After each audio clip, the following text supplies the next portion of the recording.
important that is having these like trilateral tournaments. No, that is a great way to start, I would say, because it's only the tip of the iceberg, and I think there are so many other ways to explore, and the Federation is doing incredible work in that regard.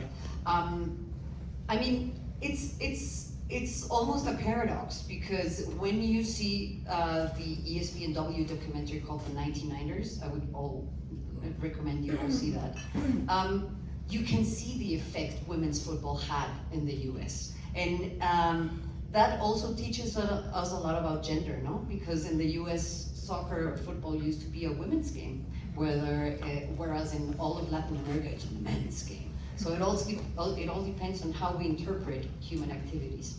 And in that sense, I think that positioning football as one of the main sports in the US would be a task in which we have to use the image of the women. Alex Morgan, Megan Rapinoe, Trinity Rodman, which plays for the Washington Spirit, a team of which I'm an investor for, so yeah. Trinity. So in that sense, I think it is key to use women as ambassadors for this World Cup, particularly in the US and Canada. But there is also a very interesting thing, because football competes with other leagues in the US. So, I don't know, I mean, maybe it's a fantasy, but why don't you have LeBron James being an ambassador for the Estadio Azteca? And you have Jorge Campos being an ambassador for a part where it's very snowy in Canada, you know? O sea, doing this mix and doing almost like a salad of North America, understanding that everyone can be an ambassador for everything, or having Shohei Ohtani supporting Japan in a stadium in the US. Using ambassadors from other leagues, I think, is key, because in that regard, you still have to position football amongst other sports fans. And those sports fans are usually men. What you mentioned about Mexico is incredibly important, because Mexico is the only national team that gets to play at home in 2 different countries. And it's true, and I think we need to exploit that in terms of yet again, coming across with a different identity. So yeah, I mean, there are so many different ways, but there is very, very big potential. And once again, we have been talking about legacy. I think that leaving a big legacy behind in terms of how we understand and how we practice sport, and how sport should be accessible for everyone, that is the key. And I think that if we don't leave a legacy behind in which women feel part of this industry, we are missing a gigantic opportunity. Thank you, Mario. So as I promised you, floor is open. I'll come back to you and I will give you the last word, which one you do. Well, let's open. There's a few, please identify yourselves. Be brief, so hopefully lots of you will talk. And there's 2 questions floating in the air. I mean, what is the opportunity for us North Americans in the 2026?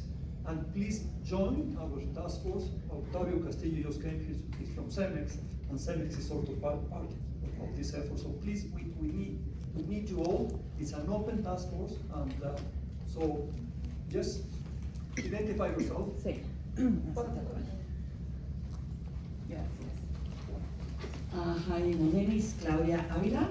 I collaborate with the National Customs Agency of Mexico International Affairs, and I've been participating with FIFA for security issues.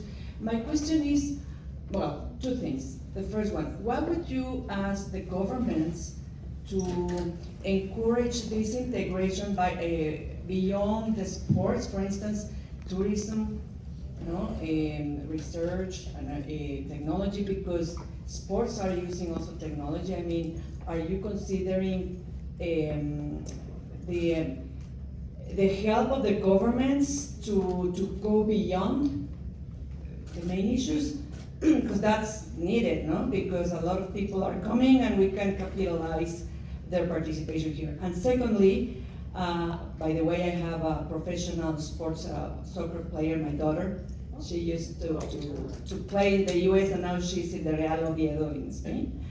And she can be also an ambassador. I mean, my proposal is to use also those girls, Mexican girls in the US or vice versa, or in Canada, the universities like the Tec of Monterrey, because a lot of the players are in the US.